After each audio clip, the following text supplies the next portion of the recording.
শুকনা চালের গুঁড়া আর খেজুরের গুড় দিয়ে ফুলকো তেলের পিঠার বা পোয়া পিঠার খুব সহজ একটি রেসিপি আজ আমি আপনাদেরকে দেখাবো। আসসালামু আলাইকুম। খুব সহজেই তেলের পিঠা কিভাবে তৈরি করব সেই রেসিপিটি আজ আমি আপনাদেরকে দেখাবো। অনেকেই এই তেলের পিঠা বা পোয়া পিঠা তৈরি করতে পারেন না, বারবার চালের গুঁড়া নষ্ট করেন।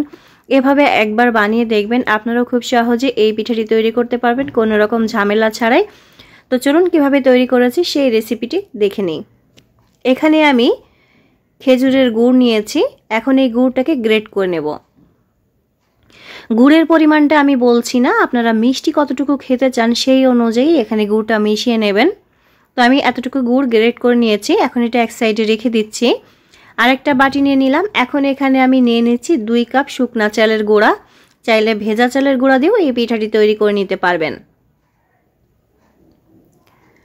এখন এখানে স্বাদ মতো লবণ দিয়ে দিলাম, আর দিয়ে দিচ্ছি এখন এখানে আমি কুসুম গরমের থেকে একটু বেশি গরম পানি, যেটা আপনি হাত দিয়ে বেশি সময় রাখতে পারবেন না, তবে একেবারে বেশি গরম পানি কিন্তু দেওয়া যাবে না। কুসুম গরমের থেকে সামান্য একটু বেশি গরম হবে এই পানিটা। তো যেহেতু এটা শুকনা চালের গুঁড়া সেই জন্য কিন্তু এখানে এই কুসুম গরমের থেকে একটু বেশি গরম পানি এখানে ব্যবহার করতেই হবে, তা না হলে কিন্তু পিঠাটা ভালো হবে না। তো আমি 1 কাপ পানি কিন্তু এখানে দিয়ে দিয়েছি। তারপরেও দেখতে পাচ্ছেন এটা একটু শুকনা শুকনা। তারপরে এটাকে আমি বেশ কিছুক্ষণ ধরে একটু মথে নেব। এই পিঠা বানাতে গেলে এই কাজগুলো কিন্তু খুব ঠিকঠাক মতোই করতে হবে। তেলের পিঠা এমন একটা জিনিস, একটু এদিক ওদিক হলেই কিন্তু পিঠাগুলো ফুলতে চায় না বা হয় না। তো এই ছোট ছোট টিপসগুলো আপনাদেরকে ফলো করতে হবে। এখন আবার একটু পানি দিয়ে দিলাম। এখানে কিন্তু বেশি পানি দেওয়া যাবে না, সামান্য একটু পানি দিয়ে এটাকে আবারও খুব ভালো করে মথে নিচ্ছি। আমি এখানে 1 কাপ আর 1/4 কাপের মতো পানি দিয়েছি। তো আপনাদের পানিটা কম বেশ লাগতে পারে, চালের গুঁড়া কতটুকু শুকনা সেই অনুযায়ী। তো আমার এই চালের গুঁড়াটা কিন্তু অনেক বেশি শুকনা ছিল। তো আমি এভাবে খুব ভালো করে 4-5 মিনিট খুব ভালো করে কিন্তু মথে নিয়েছি। এখন আমি সেই গুড়টা এখানে দিয়ে দিচ্ছি। আপনারা চাইলে চিনি দিয়েও একইভাবে এই পিঠাটি তৈরি করে নিতে পারবেন।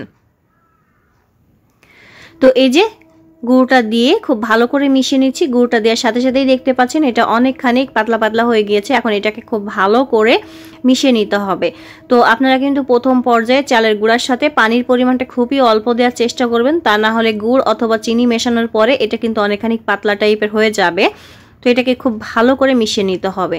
যদি মনে করেন যে ব্যাটারটা অনেক বেশি পাতলা হয়ে গিয়েছে, সেক্ষেত্রে আপনারা এখানে আরেকটু চালের গুঁড়া অ্যাড করতে পারেন অথবা ময়দা অ্যাড করতে পারেন।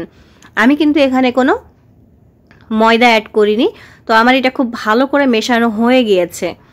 দেখুন কিভাবে হাত থেকে এটা পড়ছে।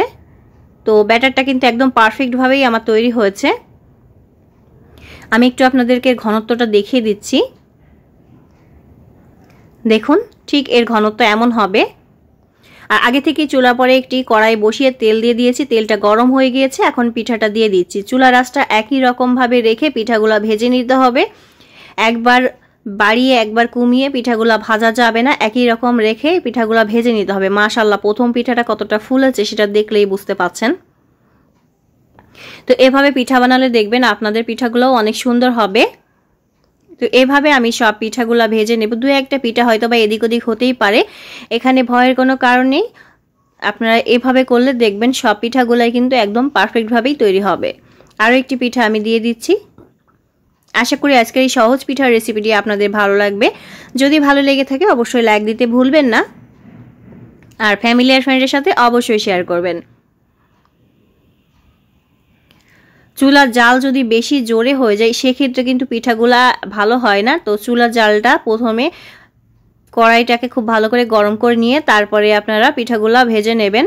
আর চুলার জালটা একই রকম করে রেখে তারপরে পিঠাগুলো ভাজবেন। একবার বাড়ানো একবার কমানো কিন্তু যাবে না। তো এই যে আমার এই পিঠাটাও ফুলেছে। তো এভাবে আমি সব পিঠাগুলো ভেজে নেব। তারপরে এক পাশ যখন হয়ে যাবে তখন এভাবে উল্টিয়ে দিতে হবে। তো এই পিঠাটাও হয়ে গিয়েছে। তো এইভাবে আমি সব পিঠাগুলো ভেজে নিচ্ছি।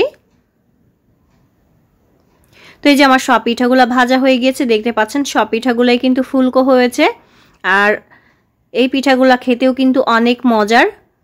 আর এইভাবে পিঠা বানালে পিঠাগুলা কিন্তু শক্ত হয় না, যেহেতু আমরা একটু গরম পানি ব্যবহার করেছি সেই জন্য পিঠাগুলা কিন্তু নরম থাকে আর এমন ফুলকো হয়, খেতেও অনেক মজার হয়। অবশ্যই আপনারা একবার হলেও এভাবে বানিয়ে দেখবেন আপনারাও পারফেক্টভাবে পিঠা তৈরি করতে পারবেন। আজকের মতো বিদায় নিচ্ছি, সবাই ভালো থাকবেন, সুস্থ থাকবেন।